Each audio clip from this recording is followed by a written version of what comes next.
Bismillahirrahmanirrahim. Assalamualaikum warahmatullahi wabarakatuh.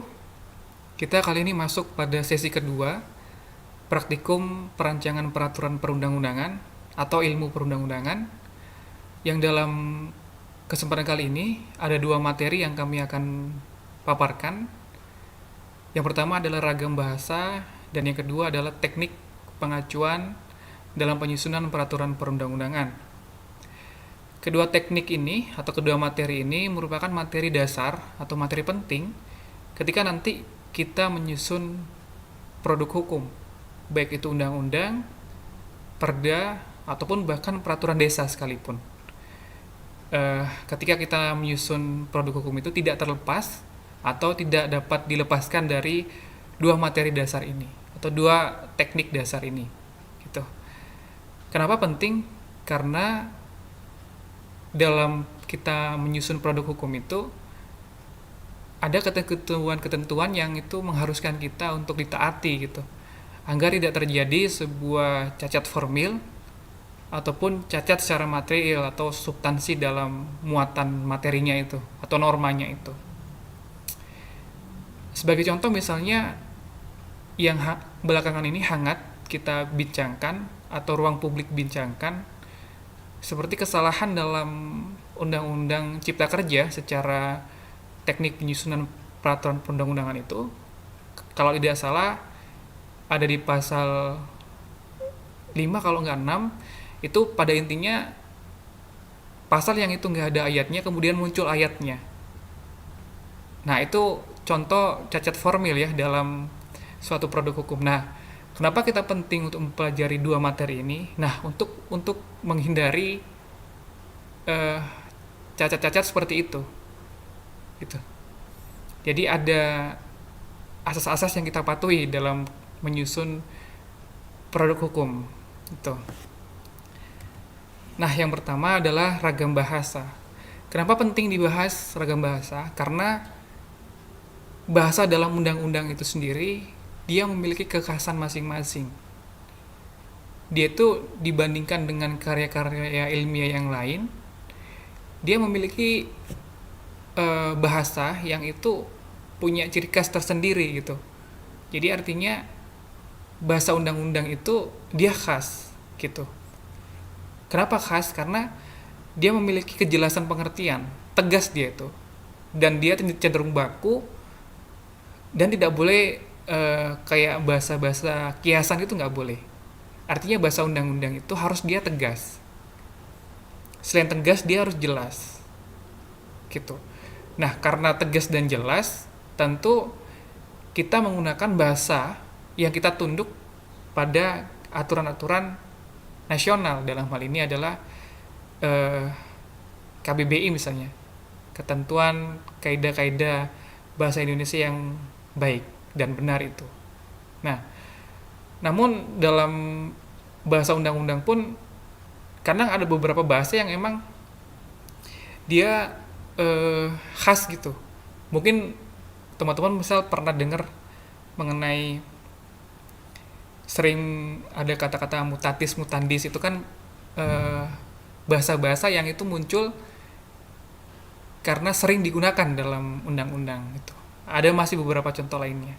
Nah, di kesempatan kali ini saya akan memberikan beberapa contoh apa-apa aja sih yang bahasa-bahasa dalam peraturan perundang-undangan itu yang dianggap penting gitu untuk dipahami. Karena setiap titik, koma, dan atau dan seterusnya itu dalam peraturan perundang-undangan itu memiliki nilai tersendiri gitu.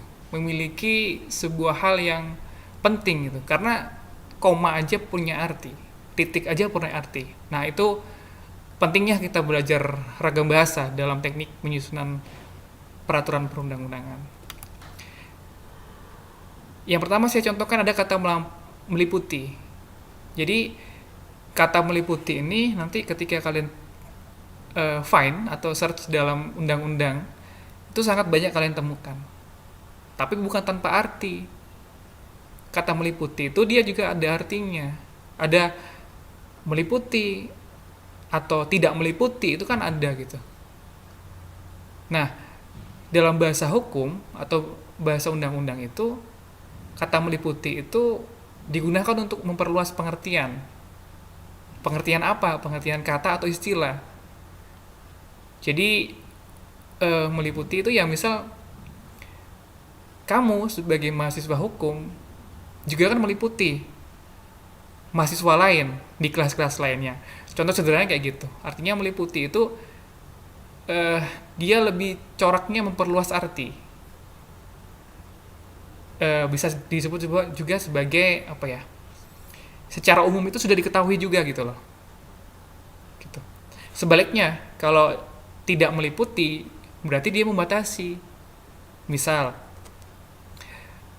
si A di kelas ini tidak meliputi. Nah, itu berarti dia mempersempit makna atau arti. Gitu. Untuk apa makna meliputi atau arti meliputi sendiri? Nah, nanti kalian bisa kaji secara bahasa entah dalam KBBI atau ensiklopedia gitu. Karena setiap kata itu punya arti. Setiap kata itu punya makna. Tuh, kemudian nah ini yang sering kalian dengar juga. Ada kata paling. Kalau kalian mau search itu banyak sekali. Ada paling singkat, lawannya paling lama. Ada paling lambat, lawannya paling cepat dan seterusnya. Nah, ini saya contohkan ada yang paling lama atau lawan katanya paling singkat. Nah, kata paling ketika dia diiringi dengan kalimat paling singkat atau paling lama itu biasanya menunjukkan jangka waktu. Pada umumnya, kalau teman-teman kaji secara bahasa, itu dia masih ada di muatan materi yang sifatnya materi yang diatur, materi pokok yang diatur. Nah, berbeda dengan kalau kalian masuk ke paling lambat dan paling cepat, itu kan ada muncul pertanyaan, apa bedanya paling lambat sama paling singkat? Apa bedanya paling cepat sama paling lama? Nah, kalau dia paling lambat dan paling atau lawannya paling cepat, itu dalam bahasa hukum biasanya ditempatkan dalam eh, itu ketentuan di paling akhir biasanya. Gitu. Biasanya ada di ketentuan-ketentuan penutup atau ketentuan peralihan dan seterusnya. Dia lebih ke membatasi gitu, bukan menentukan jangka waktunya. Sebagai contoh misal eh, ketentuan ini itu harus dibentuk paling lambat pada waktu beberapa tahun gitu. Nah itu biasanya umumnya ada di ketentuan-ketentuan yang bab yang terakhir itu. Tapi bukan berarti dia nggak ada di materi-materi pokok yang diatur. Ini lebih soal itu aja sih, penggunaan frasa aja, penggunaan diksi kata aja, gitu. Nah kemudian paling banyak dan paling sedikit itu dia menentukan biasanya terkait dengan jumlah uang. Nah ini saya contohkan di sanksi administratif ada paling banyak. Umumnya dia selalu dikaitkan dengan ketentuan yang berkaitan dengan uang gitu, entah sanksi maksudnya, atau ketentuan lain yang itu berisi nominal. Sebaliknya, kalau dia paling rendah atau paling tinggi itu jumlah yang non uang gitu. Bukan yang dimaksud bukan nominal uangnya. Gitu. Misal terkait dengan penentuan batas umur gitu. Ketentuan untuk menjadi seorang hakim paling rendah adalah berumur serendah-rendahnya gitu. Paling rendah berapa. Nah, itu berkaitan dengan bukan non uang, maksudnya bukan uang gitu yang dimaksud. Artinya jumlah yang berkaitan dengan non nominal. Nah, itu berkaitan dengan kata paling. Kata paling ini sangat banyak teman-teman temukan dalam undang-undang. Nah, ini yang paling populer nih. Ada 3 kata yang itu saya rasa masing-masing dari kalian sudah memahami apa maksud dari dan, atau, dan dan atau gitu. Pertama, kalau dan dalam bahasa hukum atau bahasa undang-undang itu dia bersifat kumulatif. Artinya dia itu harus jadi satu. Nggak boleh dipisah. Kalau kamu bilang aku dan kamu, berarti kamu kalian itu hal suatu kesatuan. Beda kayak misal aku atau kamu gitu. Jadi ya kamu bisa pilih aku, kamu juga bisa pilih kamu gitu. Artinya eh dan sama atau itu beda. Kalau atau itu dia sifatnya alternatif gitu. Nah, kalau di sini kan ada contoh pasal 20 itu DPR dan pemerintah. Berarti penyusunan prolegnas itu harus dilaksanakan oleh dua itu, DPR dan presiden. Nggak boleh DPR aja, karena kumulatif. DPR juga harus dengan pemerintah, karena itu menggunakan kata dan.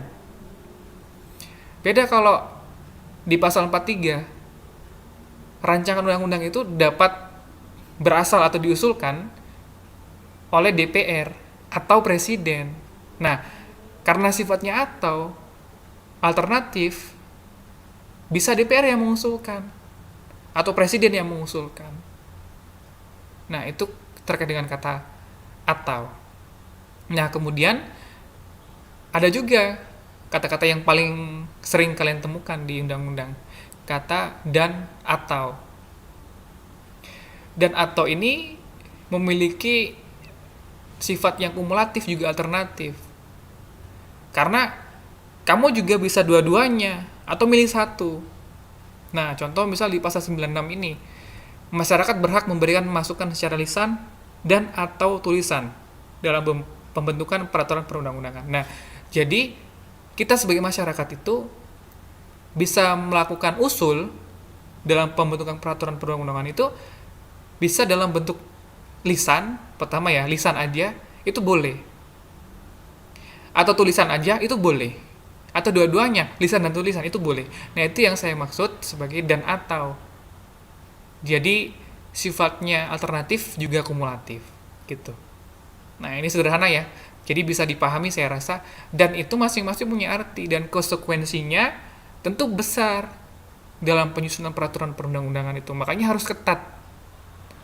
Kau bilang kata dan itu kenapa? Alasan pakai atau itu kenapa?